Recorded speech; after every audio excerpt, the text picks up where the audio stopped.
பாலை நிலம், செம்மண் தேரிக்காடு அப்படின்னு சொல்லலாம். இந்த மண்ணு கூட மணல் போன்று தான் இருக்கிறது. சுற்றிலும் பனை மரங்களால் சூழப்பட்டு இருக்கிறது. இவற்றையெல்லாம் காணும்போது எனக்கு பட்டுன்னு திருக்குறள் தான் நினைவுக்கு வருகிறது. ஏன் தெரியுமா? திருவள்ளுவர் தன்னுடைய திருக்குறளில் இரண்டு மரங்களை பற்றி பேசுகின்றார். ஒன்று பனை மரம், மற்றொன்று என்ன மரம் அப்படின்னு தெரிந்தவங்க பின்னோட்டத்தில் குறிப்பிடுங்க. அவர் இப்படி சொல்கிறார்: திணை துணை நன்றி செய்யினும் பனை துணையாக கொள்வர் பயன் தெரிவார் அப்படின்னு சொல்கிறாரு. அதாவது ஒருவன் திணையளவு உதவி செய்த போதிலும் அதனை பயனை அறிந்தவர் அதை பனையளவு கொண்டு போற்றுவார் அப்படின்னு சொல்கிறாரு. தூத்துக்குடியிலிருந்து தஞ்சாவூர் போகின்ற கடற்கரை சாலையில் கண்ட காட்சி இது. இதே போன்று தான் ஈழத்தமிழர்கள் வாழக்கூடிய யாழ்ப்பாணத்திலும் பனைமரத்தின் பயன்பாடு மிகுதி அப்படின்னு நான் கேள்விப்பட்டிருக்கிறேன். பாலை நில காட்சிகளை நீங்கள் பார்க்கணும் அப்படின்னு விரும்புகிறீங்க அப்படின்னா தமிழ்நாட்டில் கிழக்கு கடற்கரை சாலை வழியாக நீங்கள் பயணிக்கலாம். நான் தூத்துக்குடியிலிருந்து இந்த பட்டுக்கோட்டை செல்வதற்கு இந்த கிழக்கு கடற்கரை சாலை வழியாக பயணம் செய்தேன். அப்போ தூத்துக்குடியினுடைய வடக்கு பகுதி மற்றும் ராமநாதபுரம் மாவட்டத்தில் முழுமையாக நீங்கள் இந்த பாலை நில காட்சிகளை காணலாம். இப்போ நம்முடைய தமிழ் மொழி உலகத்தில் இருக்கக்கூடிய 7 தொன்மையான மொழிகளில் ஒன்றாக இருக்கிறது. நம்முடைய தமிழ் மொழியில் மிகவும் தொன்மையான நூல்களை நாம் சங்க இலக்கியம் என்ற பெயரால் அழைக்கின்றோம். அதில் 5 திணை என்று நாம் கூறுகின்றோம். நிலங்களை 5ஆக பிரித்து வைத்திருக்கின்றோம்: குறிஞ்சி, முல்லை, மருதம், நெய்தல், பாலை. இந்த பாலை நிலத்தினுடைய காட்சிகளை நீங்கள் பார்க்க விரும்பினா இந்த கிழக்கு கடற்கரை சாலையில் பார்க்கலாம். முதலாவது பார்த்திங்கன்னா, நாங்கள் போகும்போது வெயில் சுட்டெரித்தது. இந்த உச்சி பொழுது இந்த சாலையின் 2 புறங்கள்லேயும் அனல் கொதிக்கிறது. கண்ணுக்கு எட்டிய தூர வரையிலும் நிலப்பரப்பு வறட்சியாக காணப்படுகிறது. அதாவது மிகுதியான வெப்பம். 2வது பார்த்திங்கன்னா வறண்ட நிலப்பரப்பாக இருக்கிறது.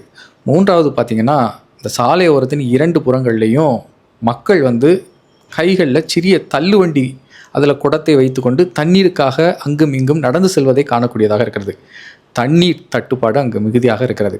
அது மட்டும் இல்லை, அங்கே இருக்கக்கூடிய கால்நடைகள், ஆடு, மாடு, ஏன் நம்ம நாட்டு நாய்கள்னு சொல்கிறோம்ல, இவைகள்லாம் தண்ணீருக்கு அங்குமிகும் அலைந்து திரிவதை பார்க்கும்போது மிகவும் வருத்தமாக இருந்தது. கால்நடைகளின் அவல நிலை இதெல்லாம் நம்ம பார்க்கும்போது இத்தகைய காட்சி அமைப்புகள் 2000 ஆண்டுகளுக்கு முன்புள்ள நம்முடைய சங்க இலக்கியங்களில் பதிவு செய்து வைக்கப்பட்டிருக்கிறது. அப்படி தான் ஒரு காட்சி பாலை நிலத்தில்.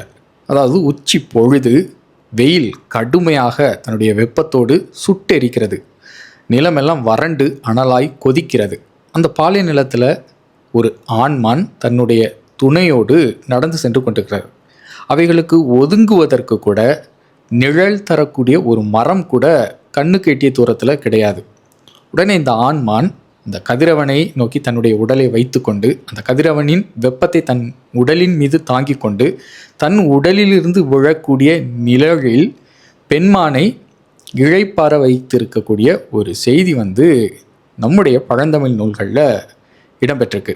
நான் கூறிய அந்த காட்சி நம்முடைய சங்க இலக்கியம் என்று அறியப்படக்கூடிய 8 தொகை நூல்களில் ஒரு தொகை நூலான இந்த கலித்தொகையில் இடம்பெற்றிருக்கு.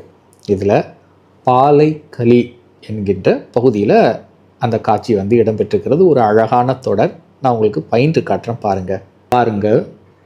பாலை களியில் 11வது பகுதியில் நான் கூறிய அந்த காட்சி இங்கே அழகான வரைபடமாக காட்டப்பட்டிருக்கு. பாருங்கள், அந்த தொடரை நான் உங்களுக்காக பயின்று காட்டுறேன். பாருங்கள், இதில் இருக்குது பாருங்கள். இந்நிழல் இன்மையான் வருந்திய மடப்பிணைக்கு தன்னிழலை கொடுத்து அளிக்கும் கலை அப்படின்னு இந்த பாலை நிலத்தில் ஒரு காட்சி. அதாவது இந்நிழல் அப்படின்னா இனிமையான நிழலை தரக்கூடிய மரங்கள் அங்கே இல்லை. இந்நிழல் இன்மையான் வருந்திய மடப்பிணைக்கு, நிழலில் ஒதுங்கக்கூட மரம் இல்லையே அப்படின்னு வருந்திய பெண்மானுக்கு தன் நிழலை கொடுத்து அளிக்கும் கலை. கலைனா ஆண்மான் தன்னுடைய நிழலை கொடுத்து அளிக்கிறது. எவ்வளோ ஒரு அழகான காட்சி. நான் இந்த ராமநாதபுரம் மாவட்டத்தை கடந்து செல்லும் பொழுது இவ்வாறான வறண்ட பகுதிகளில் இந்த ஆடு மாடுகள்லாம் நின்று கொண்டு இருந்தது. அப்போது எனக்கு இந்த காட்சி தான் நினைவுக்கு வந்தது. இந்நிழல் இன்மையான் வருந்திய மடப்பிணைக்கு தன்னிழலை கொடுத்து அளிக்கும் கலை. வா, என்ன ஒரு அழகான காட்சி. கலித்தொகையில் முதல் கலியே பாலை நில கலிதாங்க. இதில் நிறைய பாலை நில காட்சிகளை இந்த புலவர் அவ்வளவு அழகாக வடித்திருக்கின்றார். நான் வைத்திருக்கக்கூடிய நூலில் அழகான படங்களோடு, வரைபடங்களோடு அந்த காட்சிகள் காட்சிப்படுத்தப்பட்டிருக்கிறது. நான் இப்போ சொல்லக்கூடிய சில கருத்துக்களை யாரும் அரசியலாக கருத வேண்டாம். ராமநாதபுரம் மாவட்டத்தினுடைய வடக்கு பகுதியில் தஞ்சாவூர் மாவட்டம் இருக்குது. ராமநாதபுரம் மாவட்டத்தினுடைய தெற்கு பகுதியில் தூத்துக்குடி மாவட்டம் இருக்குது. தஞ்சாவூரில் சில நேரங்களில் காவிரி ஆற்றில் நீர் பெருக்கெடுத்து வருகிறது அப்படின்னா கொள்ளிடம், அதற்கு தஞ்சாவூருக்கு வடக்கு இருக்கக்கூடிய மாவட்டங்கள்லாம் வீணாய் கடலில் கலக்கிறது தண்ணீர் வருகிற பொழுது. அதே போன்று தூத்துக்குடி மாவட்டத்தில் பார்த்திங்கன்னா தாமிரபரணி ஆற்று நீரும் கடலில் தான் போய் கலக்கிறது. அன்று பென்னிக்குயிக் அவர்கள் முல்லை பெரியாறு அந்த நீரை கேரளாவிலிருந்து பெரிய குழாய்கள் மூலமே தமிழ்நாட்டுக்கு கொண்டு சேர்த்தார். இன்றைய காலகட்டத்தில் எவ்வளவோ தொழில்நுட்பம் பெருகி இருக்கக்கூடிய காலகட்டத்தில் இப்படி கடலில் அந்த நீர் மிகுதியாக வரும் பொழுது கடக்கக்கூடிய அந்த நீரை ஏன் நாம் எடுத்து பெரிய பெரிய குழாய்கள் மூலமாக எடுத்து புதுக்கோட்டை மாவட்டத்துக்கு கொடுக்கலாம், ராமநாதபுரம் மாவட்டத்துக்கு குடிநீராகவும் வழங்கலாம், உழவுக்காகவும் நம்ம பயன்படுத்தலாம். அதே போன்று இந்த தூத்துக்குடி மாவட்டத்தில் கடலில் கலக்கக்கூடிய அந்த தாமிரபரணி ஆற்று நீரை தூத்துக்குடியினுடைய வடக்கு பகுதிகளுக்கு எடுத்து செல்லலாம். ராமநாதபுரம் மாவட்டத்தினுடைய தெற்கு பகுதிகளுக்கு குடிநீராகவும் சில இடங்களுக்கு உழவுக்காகவும் நம்ம பயன்படுத்தலாம் தானே. இத்தனை ஆண்டுகள் மக்கள் அந்தந்த தொகுதிகளிலிருந்து தங்களுடைய பிரதிநிதிகளை தேர்ந்தெடுக்கிறார்கள். இத்தனை ஆண்டுகளில் இதற்காக என்னென்ன முயற்சிகள் முன்னெடுக்கப்பட்டன அப்படின்னு எனக்கு தெரியல. அப்படி முன்னெடுக்கப்பட்டிருந்தால் நம்ம அந்த சாலை வழியாக கடந்து செல்லும் பொழுது இத்தகைய ஒரு வறட்சியை மக்கள் குடிநீருக்காக அங்கும் இங்கும் அலைந்து திரிவதை நம்ம காண நேரிடாது. இப்போ இது என்னுடைய ஒரு கருத்து தான். என்ன செய்தார்கள் அப்படின்னு எனக்கு தெரியலை. அது மட்டும் இல்லை, நான் சில முரண்பாட்டையும் சுட்டி காட்ட விரும்புகிறேன். இப்போது நீங்கள் சென்னையை எடுத்துக்கொள்ளலாம், கோயம்புத்தூர், திருப்பூர், அவினாசி, எங்கள் திருநெல்வேலி டவுன், ஜங்ஷன் போன்ற பகுதிகளில் எல்லாம் வட மாநிலத்திலிருந்து பெரிய பெரிய செல்வந்தர்கள், வணிகர்களாக இங்கே இருக்கின்றாங்க. அவங்களுக்கு நில உடைமையாக இருக்கிறது, வீடு வாசல்லாம் நல்ல செழிப்போடு இருக்கிறாங்க. அவர்களுக்கெல்லாம் இங்கே இருக்கக்கூடியவர்கள், இதற்கு முன்பு ஆட்சி செய்தவர்கள்லாம் நல்ல சாலை, குடிநீர், மின்சாரம் எல்லாம் வழங்கியிருக்கிறார்கள். அவர்களெல்லாம் யாரும் குடிநீருக்காக வெளியே போராட வேண்டிய தேவையில்லை.